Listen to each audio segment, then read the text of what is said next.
Nous faisons une session d'hypnose régressive pour Raphaël avec Christine comme télépathe. Alors Raphaël, est-ce qu'il y a des points que tu veux qu'on aille voir ou est-ce qu'on part comme ça? Je m'étais fait une petite liste de choses qui me semblaient un peu essentielles vis-à-vis de moi. Ok. Euh, Parce que je sens qu'il y a un lien en fait entre toutes ces choses, mais j'arrive pas à déterminer lequel. Euh,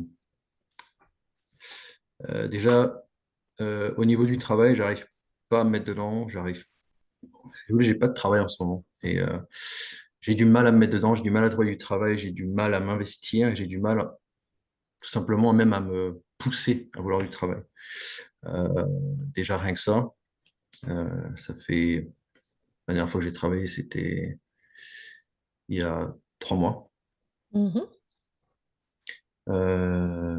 Ensuite, ça découle d'un autre souci. Enfin, pas vraiment d'un souci, mais plutôt euh, comment on pourrait dire ça, d'un approfondissement de mon champ de vision concernant le monde tel qu'il est aujourd'hui. Mhm. À force d'avoir écumé un peu tout, d'avoir regardé un peu toutes les théories qui tournent autour et d'avoir comment dire, d'avoir apporté mon point de vue sur ces choses-là, j'en suis venu à me dire et, que en fait tout ce qui nous entoure est faux, que tout ce qui nous entoure n'a aucune importance, parce que euh, les grands dirigeants se foutent bien de nous, que ils ne servent que leurs intérêts. Et du coup, pour moi, je ne vois pas l'intérêt en fait de. J'ai perdu de vue l'intérêt de bâtir quelque chose, de faire quelque chose, de créer quelque chose. Et je crois que même si c'est vrai euh, que rien n'est vrai et que tout est mensonge, ça ne devrait pas m'empêcher, moi, de créer ma propre réalité et de pouvoir, en fait, avancer et de quand même m'épanouir dans ma vie. Et c'est un problème assez majeur. J'ai beaucoup de colère réprimée. Mhm. J'ai eu des gros problèmes d'hypersexualité. Euh, le problème, c'est que, alors, je suis célibataire aujourd'hui et le truc est, depuis quelques années, peut-être 10, 15 ans, en fait, depuis que mes parents se sont séparés, ce qui a été aussi quelque chose d'un peu fort. Euh, je ne trouve plus en fait, je ne cherche plus à avoir de copines, mais genre qui habitent à côté de chez moi ou qui habitent dans mes environs. Je vais toujours les chercher super loin. J'ai eu des copines américaines, j'ai eu des copines thaïlandaises, j'ai eu des copines à l'autre bout de la France, donc j'ai beaucoup déménagé, j'ai beaucoup bougé. Et, euh, et c'est toujours des filles qui sont un peu plus jeunes que moi en plus, qui ont au moins 10 ans de différence avec moi. Et j'arrive pas en fait à me trouver quelqu'un à côté de chez moi euh, qui me,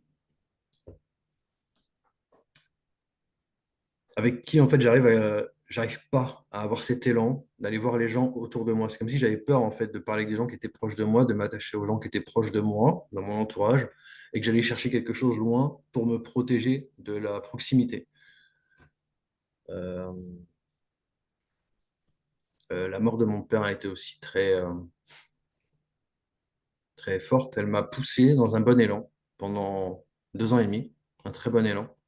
Je m'étais repris en main physiquement, mentalement. Euh, Plus certainement pour son souvenir à lui que pour moi. Euh, Il est décédé en quelle année? En 2023, Ok. le 7 juillet 2023. Donc tu n'es plus dans cet élan, si j'ai bien compris? Non, en fait, que j'ai repris le travail l'année dernière, j'ai plus eu le temps de m'occuper réellement de moi parce que je travaillais dans la restauration et ça me prenait énormément de temps. Et j'arrivais plus à trop. En fait, j'avais plus l'énergie de faire du sport tous les jours comme je faisais avant. Et de m'occuper de moi. En fait, une fois que je rentrais du travail, je végétais un peu derrière l'ordinateur, je discutais un peu avec ma mère, je faisais des trucs, mais je faisais rien réellement pour moi, en fait. Je prenais plus le temps, en fait, de m'occuper réellement de moi. Euh, Quelque chose que j'ai noté aussi, c'est que j'ai, euh, je tiens beaucoup de mon père sur certaines choses, pas forcément que sur les bons côtés. Parce que je sais que ce qui a fait beaucoup de mal à mon père à la fin de sa vie, c'est de se rendre compte qu'autour de lui, en fait, il pouvait faire étrangement confiance à personne et que tout ce qu'il voyait et tout ce qu'il entendait pouvait être faux. Ça l'a un petit peu éloigné et un petit peu renfermé sur lui-même. Et j'ai ce côté-là un peu aussi, j'ai cette facilité à faire ça. Et à me sentir bien quand je suis éloigné des autres. Alors que je suis quelqu'un d'excessivement social à la base. Ouais. Euh, Parce que je pourrais dire, comme lui, j'ai le sens du sacrifice, peut-être un petit peu trop. J'ai un peu, ça va un peu jusqu'au syndrome du sauveur, presque. Mhm. Parce que j'ai remarqué que beaucoup de filles que j'avais fréquentées étaient des filles qui allaient très mal dans leur vie. Et bizarrement, je faisais comme accrocher à ces personnes-là. Et peut-être dans l'espérance que j'allais en fait pouvoir les aider à se relever, mais je me suis vite rendu compte que soit j'avais pas la bonne manière, soit que c'était totalement pas mon rôle en fait. Je pense que c'est à peu près tout, je pense. Ok, tu as quel âge? J'ai 36 ans. Ok. Eh bien, on va aller voir si d'un point de vue ésotérique, il y a des êtres qui te bloquent ou qui te font vivre des choses que tu n'as pas envie de vivre. Alors toi, tu coupes ton micro pour pas qu'il y Ouais. ait de bruit parasite, pour Christine.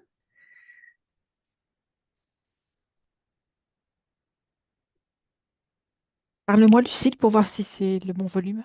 Ok, voilà, est-ce que c'est bon comme ça? C'est très bien. Super. Eh bien, tu vas avoir la conscience de Raphaël. Ok,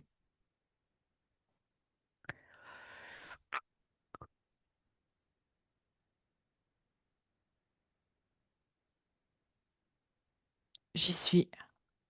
Allez, tu le touches pour être sûr que c'est lui. Oui, c'est bien Raphaël. Ouais. Il est cloué sur une croix,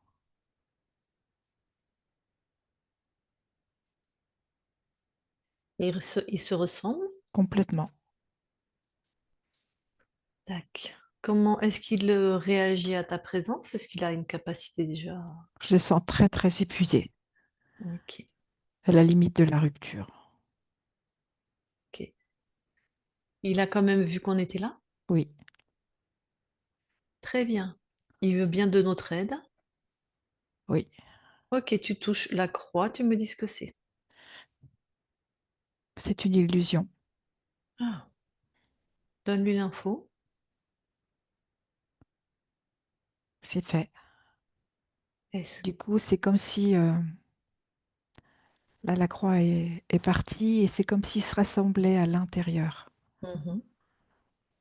comme si toutes ces cellules convergeaient vers qui il est.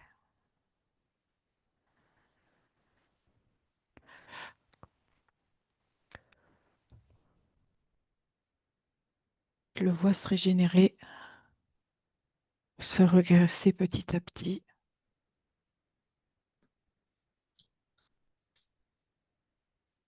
C'est fou, il avait aussi la couronne sur la tête, Ouais. la couronne d'épines. Mhm.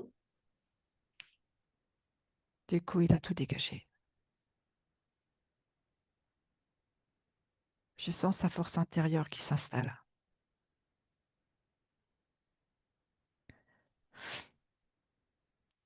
Ok.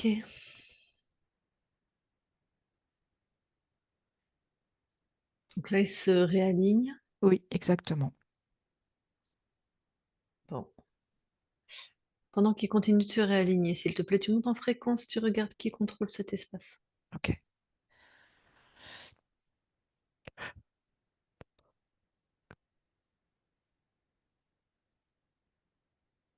Hmm. C'est un archonte. Tac. Pour Bien. info, il est créé par l'archonte. Ok.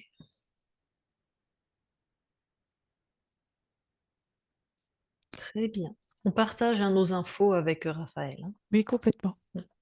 Il en est où, Raphaël? Il continue de s'aligner et il monte en fréquence. Ok. Voilà, là, c'est plutôt pas mal. Alors, bah, je vais lui parler Ah, directement. il a beau dégager la couronne d'épines, elle revient. Il l'a déjà fait plusieurs fois et elle revient. Pourquoi? Trouve l'origine, Raphaël. C'est la peur. Tac. Ah, eh ben, cette peur, tu la sors de ton corps, tu regardes ce que c'est.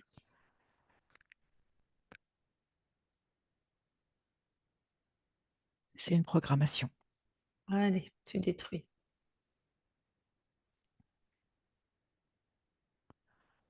C'est bon, il a tout dégagé, la couronne, et là, ça ne revient plus. D'ailleurs, Raphaël, avant que je te parle en direct, neutralise l'être qu'on a trouvé chez toi. C'est fait. Bah, du coup, c'est lui qui a la couronne. Ok. Vu de chez toi, Christiane, c'est bien fait. C'est fait, c'est-à-dire que c'est vraiment... Non, il l'a bien enfermé. ouais. Je regardais tout autour. Non, c'est OK. Super. Allez, je vais lui parler directement à Raphaël. Je parle à Raphaël maintenant, Raphaël. Oui, Bon, on est mieux là. tout à fait. C'était quoi le fait de te mettre sur une croix avec une couronne d'épines? C'était quoi le programme de ça? La mort. Ok. Mais il y a quand même un côté très catho vu de chez nous. Oui, ça créait beaucoup d'angoisse. Oui, tout à D'accord. fait. Est-ce que, parce que Jésus, c'est quand même, c'est un peu la symbolique de Jésus, c'est celui qui a pris tous nos péchés. Normalement, c'est bon, on devrait être, qui a porté tous nos péchés pour que nous soyons absous, je crois qu'on dit comme ça, hein. Oui, c'est ça. Voilà. Est-ce que tu as un côté, est-ce qu'il t'avait collé un côté culpabilité, sauveur, Sauveur. d'accord, sacrifice, C'est ça, aider l'autre. voilà. Mais vraiment à ton dépend, quoi. Oui. D'accord. Et ce que je D'ailleurs, vois, c'est que pour ma partie incarnée, ouais, ça créait de grosses angoisses. Aussi bien le fait de vivre que le fait de mourir. ok. Bah écoute, il n'a pas énoncé d'angoisse. Ça ne veut pas dire qu'il n'en a pas, mais il n'a pas partagé ça avec nous. Vivre comme mourir, ouais, d'accord. Le programme que l'archonte a mis justement dans ton espace, le programme principal, c'est quoi? La mort. La mort, ah bah, c'est très Oui, mortifère, hein. Ok. Ce que nous a dit ta partie incarnée, c'est beaucoup de mal à trouver du travail, à se motiver pour travailler. Est-ce que là, il y a une cause ésotérique? Hormis tout le à fait. fait que visiblement, il a un métier fatigué qu'il n'aime pas spécialement et que ça fait pas sens, vu ses croyances sur le monde. Donc voilà, ça peut simplement être normal, hein. Mais c'est complètement ésotérique. C'est complètement ésotérique? Oui, Raconte-moi pourquoi. parce qu'en fait, s'ils se mettent à vivre, c'est la mort. Et s'ils meurent, c'est la mort. Donc, quelconque direction qu'ils puissent prendre, le lien est la mort. Ok. C'est pour ça qu'il est désabusé. Il a un regard sur le monde où il pense que tout peut être faux, donc rien n'a d'importance, puisque tout est faux, rien n'a de sens. Ouais, C'est effectivement, ça, il y a quelque chose de mortifère. tout à fait. Parce qu'on peut regarder ça. Moi, j'ai le même point de vue que ta partie incarnée, mais c'est très joyeux pour moi. Donc, lui, il a regardé avec les filtres de ce qui sont ses.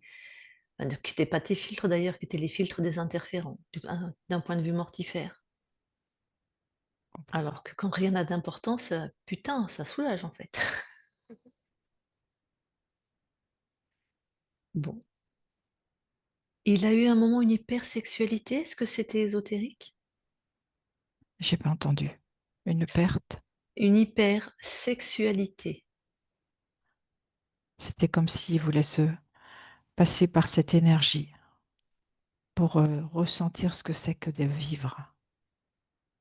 Ouais, d'être vivant, de vivre. Comme s'il avait besoin de le percevoir de cette façon. Ok, bah c'était une tentative pour aller à l'encontre des programmes, c'est ça? C'est ça. D'accord. Et il a beaucoup de colère, Oui, très rentré apparemment. tout à fait. Ça aussi, c'était ésotérique? En partie. Et il y a aussi une histoire avec le transgénérationnel. Ok, donc on ira voir. Bon, aujourd'hui, les célibataires. Bon, je sais pas si tu as quelque chose à dire par rapport à ça. Non, Il, il n'arrive pas à fréquenter les gens autour de lui. Il y a un blocage, une peur, je ne sais pas trop. c'est Est-ce le que lien à la mort. toujours pareil? Oui. Et ce que je perçois, c'est que ce lien est beaucoup cristallisé dans ses poumons. Oui, poumon. En plus, c'est le rapport au père, hein. Le poumon, si ma mémoire est bonne, colère, père. Et son père est décédé il y a 2 ans et ça a été rude pour lui. Oui, je perçois une faille et comme une grande fracture. Ok.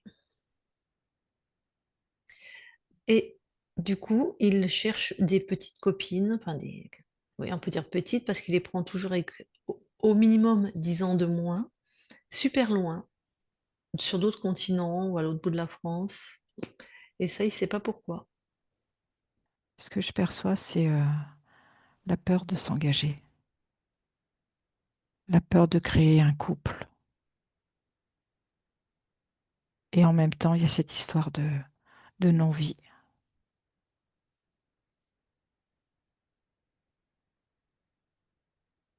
De séparation, la peur de la séparation également. Tu veux dire qu'en prenant des personnes très loin, il est sûr qu'il ne peut pas créer de couple, enfin, il est sûr, il C'est ça, limite, et du coup, il ne vivra pas le divorce de ses parents, par exemple, tout à fait. qui l'a effectivement marqué Blessé, aussi. Ouais. Ah ben, il nous a dit qu'il avait le sens du sacrifice, le syndrome du sauveur, on comprend, maintenant avec la croix et la couronne, oui, mais que c'était exactement comme toi tu le vivais, un mauvais escient, ça n'a jamais marché, ça n'a amené que des ruptures ou de la compréhension ou des souffrances. c'est ça. Ok. Est-ce que cet archonte a choisi ton incarnation? Oui, parce qu'il l'a créé. D'accord. Donc, cette époque, les parents, le pays, C'est tout ça. quoi. D'accord. Bon. Donc, tu as été créé par cet archonte, on l'a compris. Est-ce que tu veux juste t'en débarrasser ou tu veux aussi remonter à l'origine? Je vais remonter à l'origine pour donner l'information sur l'autre plan. Ok. Alors, je te suis.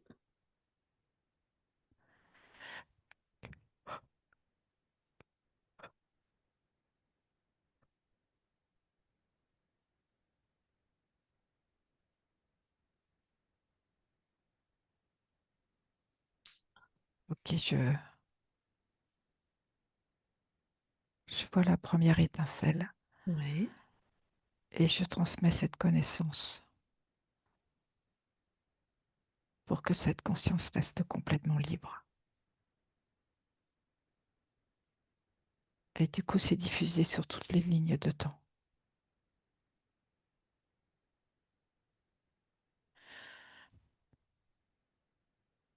C'est fait, Donc, tu as complètement annulé cette ancienne ligne de temps.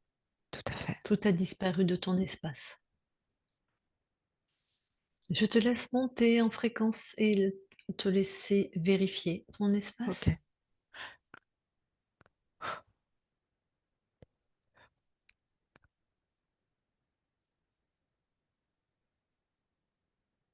tout est ok. Est-ce que tu nous permets de vérifier? Oui, Merci. Christine déconnecte oui, et vérifie l'espace de Raphaël.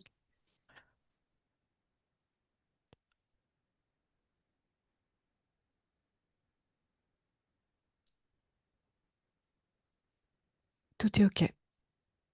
Super, vous allez dans l'ADN physique. Oui, on y est. Alors, Raphaël Exactement. vérifie. Ouais. Oui, il voit que tout est à lui. Ok. Et je te confirme, tout est bien à lui. Est-ce qu'il y a des aptitudes particulières sur l'ADN? Oui, il y a vraiment une essence très, très subtile au niveau de l'intuition. Ah, donc une très bonne intuition. Oui, Ok.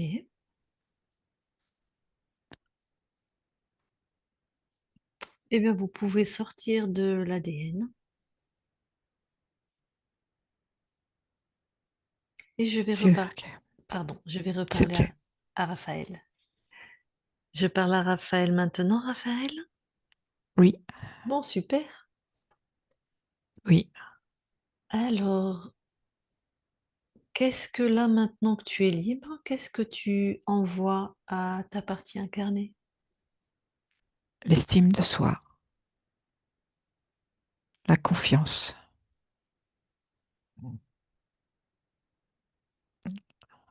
la croyance en ses perceptions, en son intuition, en ses idées, la stabilité, Mhm.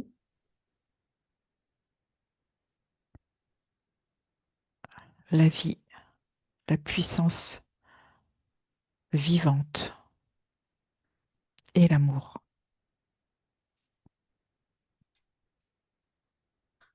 Toi, tu viens expérimenter quoi dans cette ligne de temps? Le lien entre les humains par le biais de la communication. Ok. Est-ce qu'on peut aller voir la conscience du corps? Oui, j'y suis. Oui. Je vois un petit garçon tout en armure, comme un du Guesclin. Ok. Je vois juste une fente pour les yeux. Eh ben, est-ce que je peux lui parler? Oui, Ok, je vais lui parler. Je parle à Raphaël maintenant. Raphaël, oui, ça va? toi tu m'as trouvé. Oh, oui. Moi je te voyais, hein. Ouais, Mais ben toi tu oui. m'as quand même trouvé. Ben oui, mais qu'est-ce Sous que mon tu armure, fais? C'est ça, qu'est-ce que tu fais dans une armure? me protège. Ah, et pourquoi tu te protèges? Parce que j'ai peur. C'est une bonne raison. Et pourquoi tu as peur? Parce que je sens que j'ai toujours eu peur. Et que c'est la façon que j'ai trouvée pour me protéger. Tac, tu as toujours eu peur. Oui, Ça doit être fatigant, hein? oui. Et d'ailleurs c'est lourd l'armure aussi. Ben ouais. Bon, déjà, le temps qu'on est ensemble, tu veux bien l'enlever? Oui, je vais la mettre à côté. Ok. C'est bon, Ah, c'est ça fait mieux, du hein? bruit quand même, hein. Ouais. Bon, cette peur que tu as toujours ressentie, elle est où dans ton corps? Elle est entre mon chakra du cœur et mon plexus. Ok. Est-ce que tu veux bien la sortir de ton corps? Oui, Et regarde-la, regarder.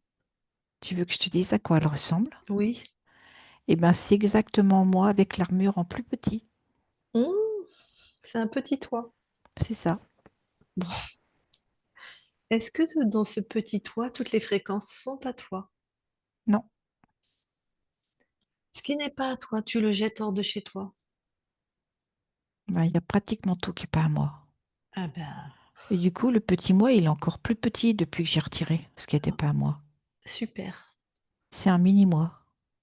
Il a toujours l'armure. Oui, mais l'épaisseur est beaucoup plus fine. Ok. Qu'est-ce que tu peux faire pour l'aider à transmuter cette peur? Ce que je vais l'aider, c'est je vais lui inscrire de la joie, Mhm. de l'assurance. Ah, c'est amusant au fur et à mesure où je te dis, l'armure, il y a une partie qui tombe. À un moment, c'est l'armure du bras, l'armure de la jambe. Mhm. Il y a tout qui s'écroule à chaque fois que je Tu mets cite, une belle fréquence. oui, Donc, joie, assurance. l'envie d'avancer. Mhm. l'assurance, Ouais, tu m'as dit. la témérité et une bonne grosse dose d'amour. Voilà, tout est tombé. Voilà.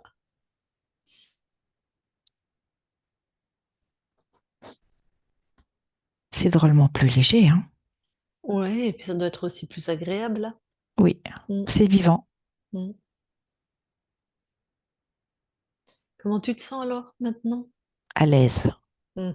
Donc, j'imagine que si je reviens te voir, il n'y aura plus d'armure. Et non, surtout que maintenant, je sais comment je peux transformer. Mm. Super, ben, je peux te laisser alors. Oui, Eh ben, c'est génial, belle continuation. Raphaël déconnecte. oui, Ah, il y avait beaucoup de peur partout, hein. oui, Mm. Alors, est-ce que tu veux bien aller dans le transgénérationnel dans tes mémoires, voir? oui. Alors j'y suis. Mhm. Et je vois un couple qui se dispute. Et au milieu de ce couple, il y a un petit garçon de l'âge de 7, 8 ans, On est dans la lignée maternelle ou paternelle? paternel. Ok. Donc, les ancêtres du côté de ton père. Donc, un couple Oui, qui se dispute, le garçon a 7 8 ans. Et c'est l'ancêtre, c'est qui dans cette trilogie-là, dans ce trio? c'est le petit garçon. Petit garçon. D'accord. Alors, qu'est-ce qui se passe pour ce petit garçon? Le couple se dispute et le ton monte. Ça devient de plus en plus violent. Et je vois le petit garçon qui essaie de tirer son père pour lui dire, mais papa, non, arrête, arrête. Et ils en arrivent aux mains. Et le petit garçon, je le sens complètement déchiré. Et il se prend même des coups Hmm, en voulant les séparer. ok. Et il leur crie son amour, mais il n'est pas entendu. Ok, alors qu'est-ce que ça inscrit au niveau de ses émotions? Il y a beaucoup de solitude parce qu'il se sent complètement démuni et impuissant. Et je le vois se replier à l'intérieur de lui parce qu'il se dit que malgré tout l'amour qu'il a, ça ne suffit pas. Mieux vaut être seul, quoi. C'est ça. Ok. Bon, eh ben, écoute, tu coupes cette mémoire, tu l'annules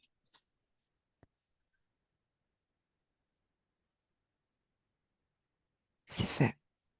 et tu reviens dans tes mémoires de maintenant, vérifie si... C'est bon. Super. Bon.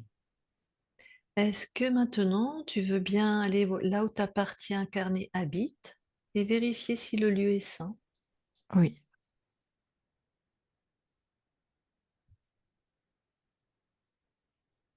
c'est OK. Bon. Eh bien, écoute, ta partie incarnée, elle est avec nous. Je vais lui demander si il veut te parler en direct. Donc, Raphaël, si tu veux parler à ta conscience, tu peux remettre ton micro si tu as des questions. Si tu veux pas, tu me fais non. Ok, pas de questions. Est-ce que toi, la partie pardon, la conscience, est-ce que toi, tu as du coup quelque chose à rajouter ou à dire à ta partie incarnée? Ce qui est important pour elle, c'est qu'elle se fasse confiance et qu'elle ose créer la vie qu'elle a envie de vivre. Elle est un peu dans le brouillard en ce moment, mais ça va être mieux maintenant que tu es libre, hein. Ça va s'éclaircir. Ça va s'éclaircir, hein. Surtout qu'on a vu qu'il avait une très bonne intuition. Oui, Ok. Autre chose? non. Ben écoute, merci beaucoup à toi alors. Et nous quittons ton espace. Christine, déconnecte-toi de tout et de tous. Déconnecte.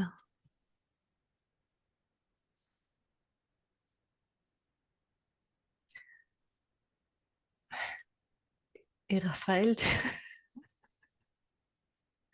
on dirait un bébé qui n'arrive pas à ouvrir les yeux. C'est ça, c'est un peu ça. Raphaël, tu peux remettre ton micro. Bon, toi qui as regardé des sessions, peut-être tu as plus compris que certains qui n'ont pas regardé, mais est-ce que tu as des questions? Est-ce que ça t'a parlé? Est-ce que ça te ressemble ou pas du tout? Il y a beaucoup de choses qui m'ont parlé, oui, effectivement. Euh, le souvenir intragénérationnel m'a beaucoup parlé. Hmm. Parce que c'est un peu ce que je ressens, honnêtement, quand je suis dans une relation et que les choses commencent à dégénérer pour je ne sais quelle raison et que j'essaye par tous les moyens, et justement avec beaucoup d'amour malgré tout, essayer de résoudre les problèmes et je vois que ça marche pas et du coup je crois qu'à force j'ai fini par justement j'ai toujours eu énormément de patience et énormément d'amour avec les gens avec qui j'étais et je crois qu'à un moment donné j'ai tellement vu que ce que je faisais n'avait aucun impact réel que j'ai fini justement par me mettre une armure et que j'ai commencé à devenir un peu plus égoïste et Et même avoir envie d'être seul, hein. ouais, et Hmm. à m'emporter aussi. D'ailleurs quand j'en parle ça me fait une petite boule au niveau des intestins. Euh, j'ai fini en plus par devenir assez, comment dire, assez colérique dans les moments où je sentais que les choses n'étaient pas de ma faute, mais on faisait quand même en sorte de me les reprocher. Que la situation dans laquelle on se retrouvait était ma faute alors que j'avais rien fait pour qu'on en arrive là. Ah bon, alors ça, il y avait quand même les programmes qu'il y avait sur toi, hein. C'était, Mhm. ben, c'est simple, c'était la mort, hein. Ouais. Voilà.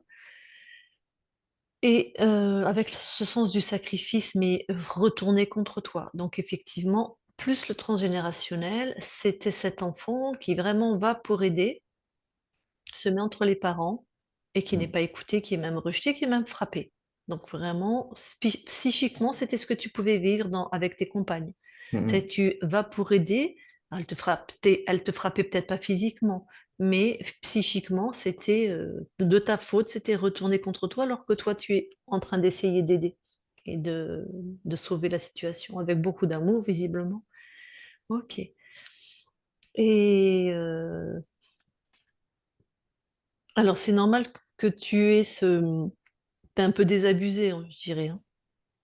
Parce que Mhm. comme les fréquences, c'était des fréquences mortifères, quelle que soit de toute façon, c'était très vicieux, hein, parce que tu bosses, donc tu tentes d'être en vie, ça te ramène à la mort, et tu te rapproches de la mort, ça te ramène à la mort. Donc de toute façon, il avait fait en sorte, cet être qui était chez toi, quoi que tu fasses, ça te ramène à la mort. Donc une énergie qui baisse, qui descend, une apathie, enfin tout ce qu'on peut trouver, un manque d'élan vital, plus de goût, voilà. Ça devait pas être facile, hein. Non. Surtout que ça fait écho avec du coup la mort de mon père, parce Mm. qu'il s'est ôté la vie. Donc, Ah, d'accord. Ah, Et il a choisi ton incarnation, tes parents, donc il connaissait ses paramètres, cet être qui était chez toi qu'on a appelé, qui s'appelle un archonte. mhm. Donc, ok, c'est ben voilà, c'était vraiment le thème de ta vie, c'était la mort, hein. Donc, il a vu ce papa potentiellement suicidaire, je sais pas, dépressif, j'en sais rien, mais en tout cas suicidaire, quoi. Dépressif, oui, beaucoup. Voilà. Mais je ne sais pas quand pour lui ça remonte tout ça, mais il a toujours rien paru. Jamais. Jamais. Il a toujours rien? Rien paru. Ah, il a rien laissé paraître. Non, Ah, jamais. d'accord, Jamais. Jusqu'au d'accord. bout, personne ne s'est jamais douté de quoi que ce soit. Personne. Ok. Il avait 62 ans. Ah oui, c'est putain. jeune. Bon. Donc Après, tu sais, soyez pas étonnés si ma sœur vous en parle du coup. ouais, ok, Hmm, ben oui, c'est que c'est ça. nous, on a trouvé, tu sais, dans les êtres les hommes, les femmes qui se sont suicidés, puisqu'on fait beaucoup de sessions pour les défunts aussi. Ouais. On trouve souvent on peut trouver du contrôle mental, c'est-à-dire que c'est pas son choix, Mhm. surtout sur les gens qui laissent rien paraître, hein, ou Ouais. des gens qui ont une possession, vraiment, il y a une possession, à l'intérieur de leur corps, dans la matière, il y a quelque chose, et c'est pas leur choix le suicide, hein. Si Mm. l'être qui te possède a suffisamment pris les commandes de ta vie, il te fait faire ce que tu veux. Mais un être possédé, ça se reconnaît. Enfin, moi, je les reconnais, hein. C'est Mm. vraiment comme dans les films, hein. De temps en temps, tu sais, le regard qui change, ils deviennent grossiers par moments, ce genre de choses, hein. Ouais. Donc, je sais Non, pas. mon père, c'était Non. quelqu'un de très contrôlé. Il avait, euh, il avait ce côté où il était toujours, fallait toujours qu'il soit droit, qu'il soit poli, concis, et il était très rigoureux là-dedans. Il essayait Ça sent jamais. plutôt éventuellement le contrôle mental par un archonte, éventuellement, mais c'est peut-être Mm. ni l'un ni l'autre, hein. Mais Parce ce que type de profil. surtout que la veille de ce qui s'est passé, il a agi totalement étrangement. Il a fait des choses qu'il fait pas habituellement.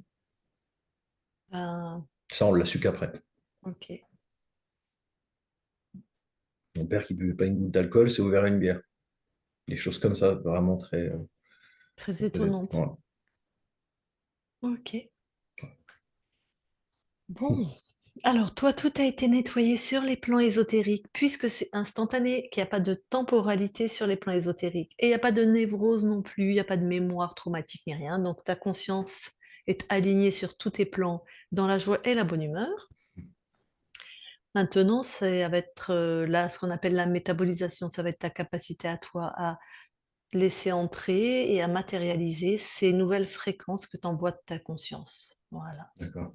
Et c'est toi qui vas nous dire si tu veux bien nous faire un message ou deux dans quelques semaines ou quelques mois qui veut nous dire comment tu vas. De toute façon, t'hésites pas, tu as mon numéro. Ouais. Vraiment, si tu as la moindre question ou si tu veux partager des choses, tu me fais un vocal et j'y répondrai vraiment avec beaucoup de précision.